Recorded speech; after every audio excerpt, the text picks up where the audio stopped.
Algumas questões sobre o dia do arrebatamento. Paulo diz aqui em 1 Tessalonicenses 5, dentro desse contexto: quando andarem dizendo paz e segurança, eis que lhes sobrevirá repentina destruição, como vêm as dores de parto, a quem está para dar a luz, e de nenhum modo escaparão. Paulo diz que esse dia ele vem como um ladrão, aqui no versículo 2, tá? Mas que os cristãos não serão pegos de surpresa porque andam, não andam nas trevas, mas sim na luz, tá? Então Paulo mostra que o momento da vinda será um momento inesperado, né? Vai haver uma falsa sensação de paz e segurança e do nada vai acontecer essa vinda. Na época de Paulo, parece que Paulo não tinha informado bem essa questão do arrebatamento à igreja. Então algumas pessoas estavam ensinando falsamente que o dia de Cristo já havia chegado, né? E isso aqui parece que é no ano 50, né? Lá pelo ano 70 acontece lá a situação do Tito Vespasiano, que a gente acredita que é o homem da iniquidade, citado por Jesus, né? Logo após se falar da destruição do templo, Jesus fala que o homem da iniquidade profetizado por Daniel se manifestaria, né? E aí os que estivessem na Judéia fujam para os montes. Parece que essa história aconteceu, os cristãos fugiram para o monte de Petra, né? Isso tem histórias relacionadas a isso. Então esse homem da iniquidade ainda não é o anticristo. Ali ainda não é o dia do Senhor, tá? Porque o anticristo será destruído pela vinda do Senhor e também pelo sopro de sua boca, tá? Então ali no verso 2, né, no verso 2, de 2 Tessalonicenses 2, Paulo ele afirma que os cristãos não deveriam acreditar nesse ensino, que é por espírito, por palavra, por epístola, como se o próprio Paulo tivesse ensinado isso, né? E Paulo ensinou que o dia do Senhor ele começa após o arrebatamento. 1 Tessalonicenses 5, 1 a 11, né? Então, se o dia do Senhor veio naquela época, né? Então, já eles tinham perdido o arrebatamento. Então, isso estava trazendo uma confusão na igreja e os cristãos estavam achando que perderam o arrebatamento, né? Parece até meio bobo isso, mas é a verdade. Isso estava incomodando eles. Então causava uma dúvida: será que o Senhor veio de fato e nós ficamos? Perdemos a carona?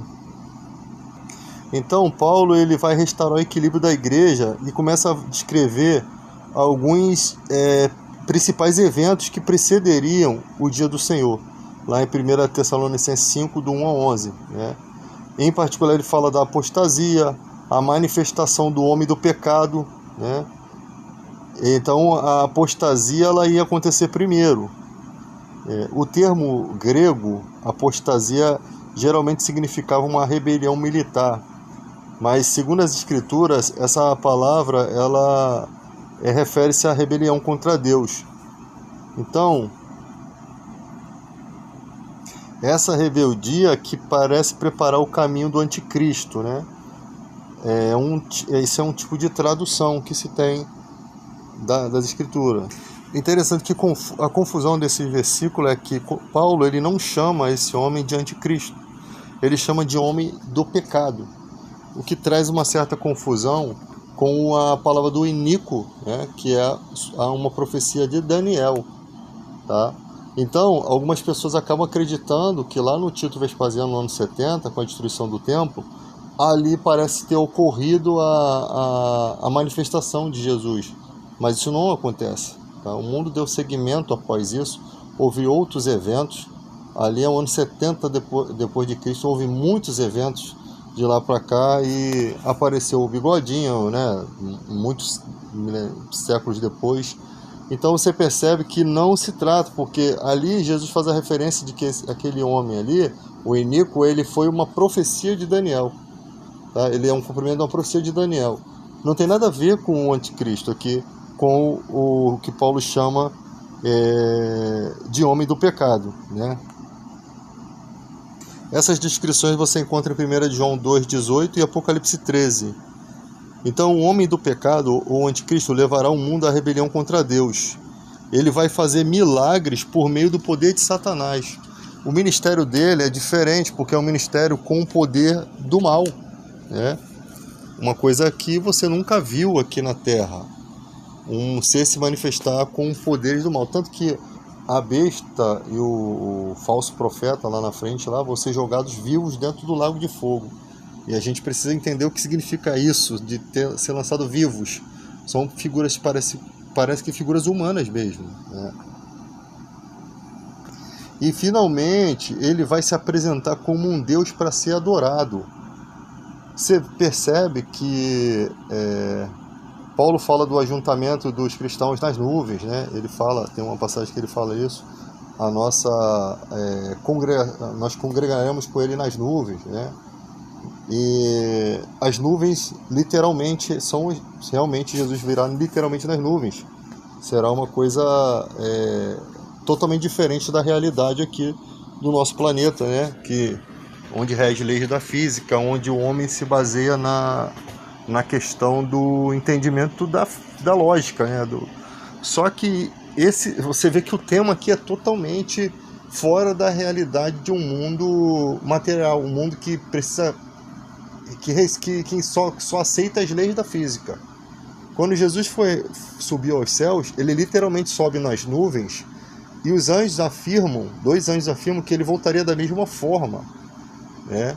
E ali você vê os discípulos olhando para o alto. Então essa parte espiritual da Bíblia, ela vai ser negada por pessoas que só vivem a Bíblia no que diz respeito ao que dá para se comprovar na ciência, sendo que a Bíblia era totalmente um livro espiritual.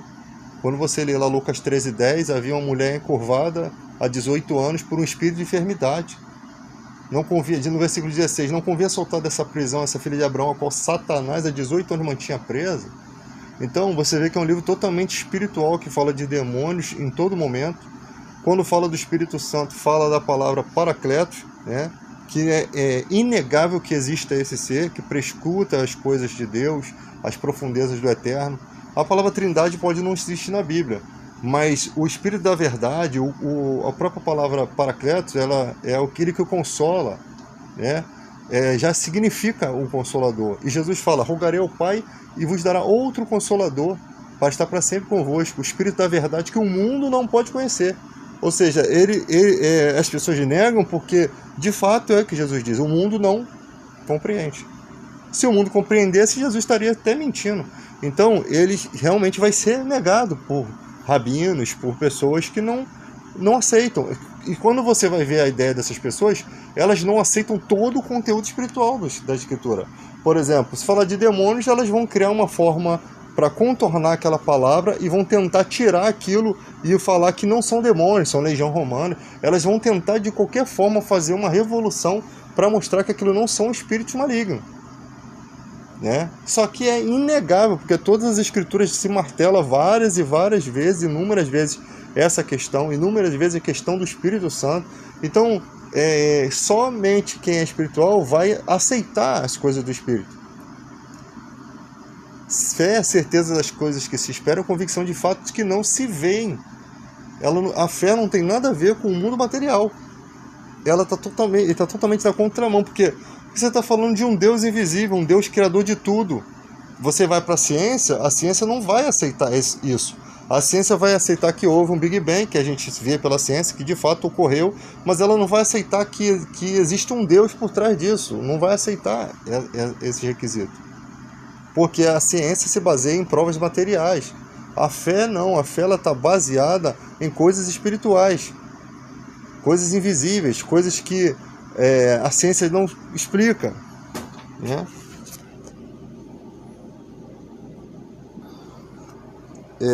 Paulo aqui havia ensinado que os cristãos não iam passar pela noite do juízo, né?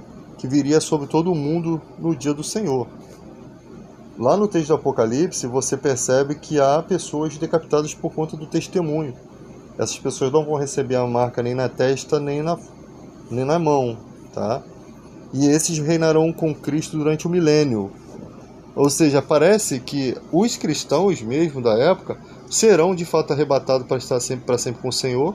Os mortos do Senhor ressuscitarão e subirão junto com esses que estão vivos para estar com o Senhor nas nuvens. Aí Jesus, pela sua manifestação, já destrói o anticristo e pelo sopro de sua boca, não sei como é que será isso. E ali é instaurado a época do milênio, onde Cristo reinará aqui. E os decapitados, por conta do testemunho, que testemunho? Possivelmente eles estavam testemunhando que a humanidade não poderia adorar a besta, não poderia receber aquela marca. E por isso foram mortos. Se você não pode comprar nem vender, imagina você testemunhar contra o sistema. Então, haverá um sistema assim que o mundo parece que vai entender que está na Bíblia aquilo, só que as pessoas vão preferir comprar e vender, vão preferir seguir sua vida normal, mesmo que tenha que adorar um ser que faz milagres, né? Ou serão enganadas. Elas podem ser enganadas, mas se tem alguém testemunhando que aquilo ali não é, que já está escrito nas escrituras, que quem aceitar aquela marca estaria perdido, aí a coisa vai desandar, porque virão tragédias após aquilo. Então, reinarão o milênio com Cristo somente esses decapitados. Os demais mortos não irão ressuscitar. Aí você tem uma questão ali que precisa ser analisada, porque onde que Jesus vai reinar com esses? Lá nos textos do Apocalipse precisa se consertar essas coisas, porque tem textos que mostra que vai haver ali uma cidade, né, em Jerusalém. Lá em Jerusalém vai ter essa cidade santa que vai descer do céu ali e tal, que a gente não sabe se é no final ou se realmente ocorre nessa época do milênio, e durante 1000 anos os decapitados reinam com Cristo, e as nações de fora terão que ir lá adorar, e que se não for adorar receberão pragas, Ali a besta e o falso profeta já são lançados dentro do lago de fogo, o anticristo já é destruído, já é destruído pelo sopro da boca de Deus, de Cristo. E o que acontece com as pessoas ímpias que estão ali? O que acontece? Então parece que o milênio vai ser estabelecido em um lugar, tá? E no final Satanás será solto para poder tentar as nações. Nesse final, os que morreram, que não foram no Senhor, eles parece que ressuscitam também, Esses ressuscitam lá no finalzinho. Mas eles ressuscitam para viver aqui ou para serem julgados, segundo os livros? Já estamos na fase do juízo, porque lá tem uma parte em que a morte e o inferno serão lançados dentro do lago de fogo e enxofre.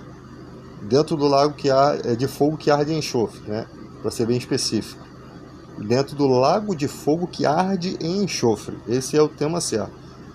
Morte e inferno, possivelmente o primeiro lugar de tormento, o inferno ali, o Hades, ali é o primeiro lugar de tormento, mas não é o tormento final, Não é o tormento final. Porque a morte e o inferno vai ser destruído porque ninguém vai retornar mais para lá. Dali é só para o juízo, O juízo dos livros e o juízo do livro da vida, tá? Tem o juízo do livro das obras aqui, são vários livros, e o livro da vida do Cordeiro. Quem não tiver escrito ali foi lançado para dentro do lago de fogo, onde está a besta e o falso profeta, e no final de tudo Satanás será jogado lá.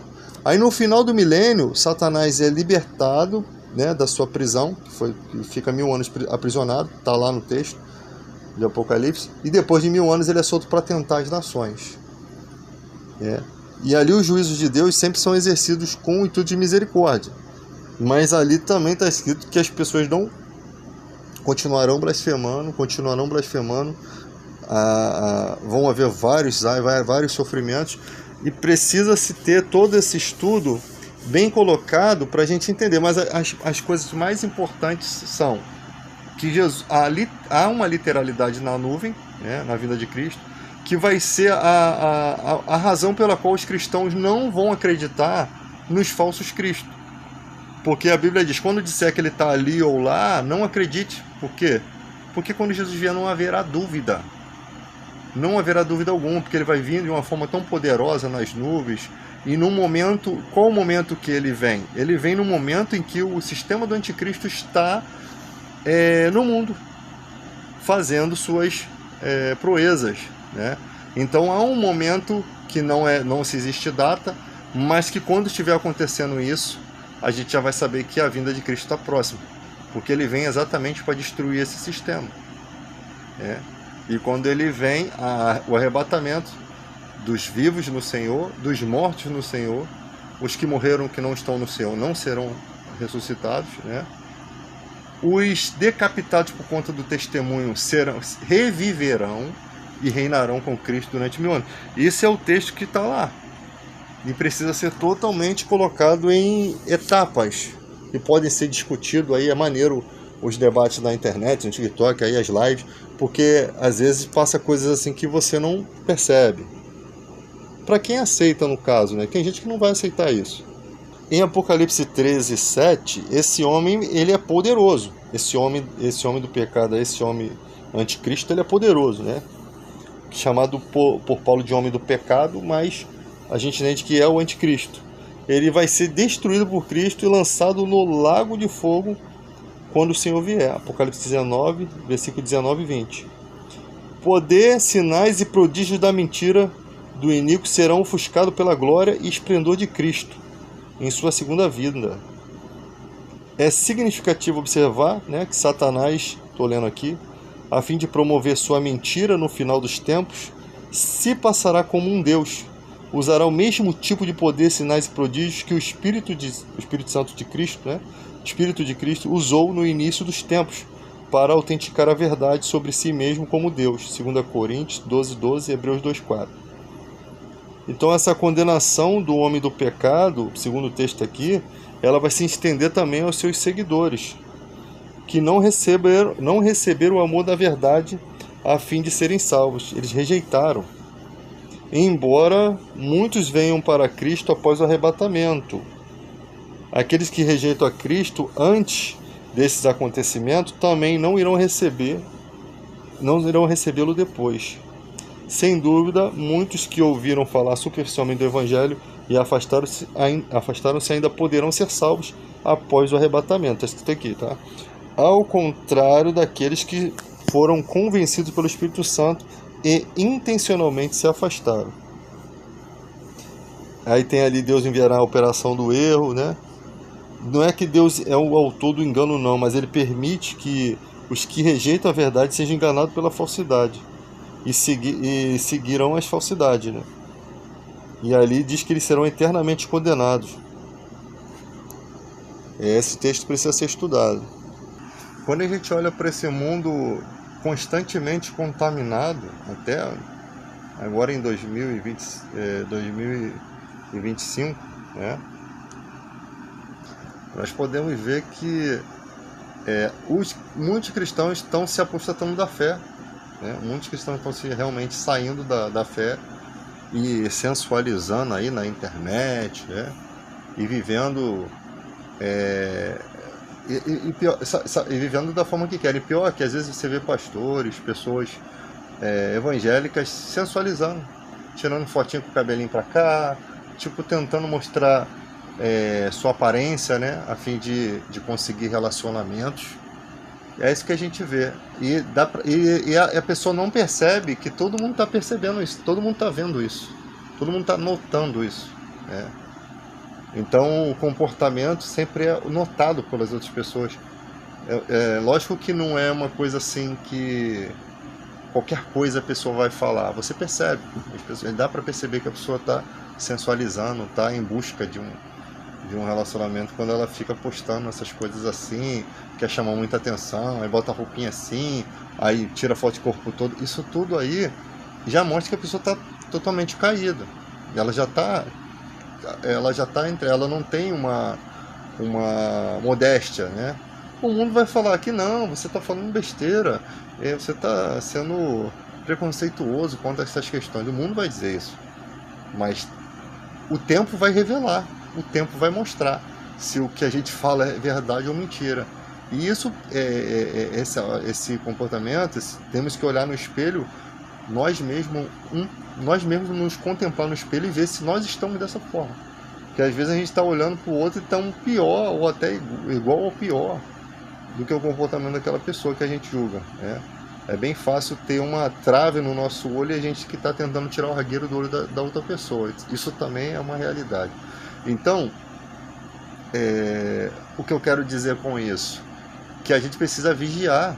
Não estou aqui com uma palavra de condenação, não. A gente precisa vigiar, porque se Jesus vier numa sociedade e a gente está conformado com essa sociedade, com esse século, a gente vai ficar na pista.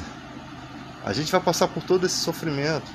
Porque se os cristãos vão ser arrebatados, se os mortos no Senhor ressuscitarão e serão arrebatados, não vai sobrar mais nada aqui.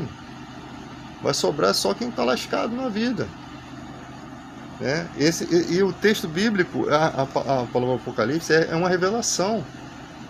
Ele não é um texto que é para ser confuso. Porque por mais que você não sabe o que será a marca da besta, que não é nem importante você saber o que é a marca da besta, os eventos catastróficos vão demonstrar que está acontecendo aquilo, que estará acontecendo aquilo. Eu acho que será bem óbvio. Porque como que você nunca teve um sistema no mundo, por mais que os fanáticos fiquem, isso aí é o www, isso aí é o Bitcoin. Cara, não tem nada a ver. A coisa é tão simples que chega a ser idiota. Porque vai ser um sistema tão óbvio. Porque imagina, como você vai ter um sistema onde as pessoas precisam que você adore um ser que possivelmente está se mostrando como um deus, né? Só se um continente oriental aí, um continente, um asiático, o Oriente, tomasse conta do poder. Imagina, Kim Jong-un tomou conta do mundo. Aí todo mundo tem que adorar ele porque ele faz milagres, ele é Deus, né? Imagina, que seria mais ou menos isso aqui. Quem não adorar não vai receber a marca na testa, nem na fronte, né? Ou no braço. E sem essa marca não vai poder comprar nem vender nada. Não vai poder ter nenhum tipo de comércio, não vai poder sustentar a sua família. Cara, você precisa saber o que é a marca. Qualquer marca que tiver em você vai identificar o dia, o tempo que está acontecendo, a situação que está ocorrendo. Um ser reivindicando uma adoração, querendo ser Deus, querendo que você o adore. E se você não fizer, acontecerá isso ou aquilo com você. E se você testemunhar contra aquele sistema e dizer que tem um Deus que está dizendo para as pessoas não fazer aquilo, essas pessoas serão decapitadas. Exatamente como é muito simples a Bíblia. Como Jesus estava escrito ao profeta, dizia assim: não temas, ó filha de Sião, o seu ungido virá montado num filhote de jumenta. Aí tinha uma profecia que esse jumento não poderia ter sido montado por ninguém. Aí Jesus foi lá, combinou com o cara o aluguel de um jumento e depois falou para os discípulos ir lá pegar. E se alguém falasse alguma coisa, diz que o mestre pediu. Ou seja, foi um combinado entre Jesus e aquela pessoa, e aquela era uma contrassenha. Não foi Jesus roubou o jumentinho de ninguém, não. E ele simplesmente subiu no jumento, no final de jumento, e cumpriu a profecia. E era literal, filho. Né? E eram coisas literais, para que se cumprisse o que foi dito por profeta tal. Faça isso aqui para que se cumpra. Muitas coisas que Jesus fez foram literais. Ele entrou na cidade, fez isso aqui para que se cumprisse o que o profeta disse. Ele foi lá, ele tinha que cumprir aquela profecia. Se a profecia fosse comprar 1 quilo de carne, ele ia lá no açougue X, tal, que o profeta falou, e comprava 1 quilo de carne lá. Ele não estava forçando profecia não, porque ele é o ungido, ele tinha que fazer aquilo que o profeta falou. Ele vai apontar para você o que vai ser feito. Agora, havia profecias acerca da natureza desse Messias. Ele nasceria em Belém Efratá, né? Foi onde Jesus nasceu, né? De fato, foi onde ele nasceu. Ou seja, profecias que ele não tinha domínio. Ali já seria o poder de Deus com domínio, para naquele dia exato nascer o carinha ali para ser um ungido, né? E ali vem cumprimentos e cumprimentos de profecias. Aí chega João Batista, que era a voz do que clama do deserto, que tinha que preparar o caminho daquele homem, que era primo de Jesus, olha só. O João Batista que foi batizado desde o ventre da mãe, simplesmente pelo fato de Maria se aproximar, né? Aí o anjo tinha mandado Maria dar o nome para o filho de Jesus, né? O Emanuel, Deus conosco, a representação. O anjo mandou e foi dado o nome Jesus.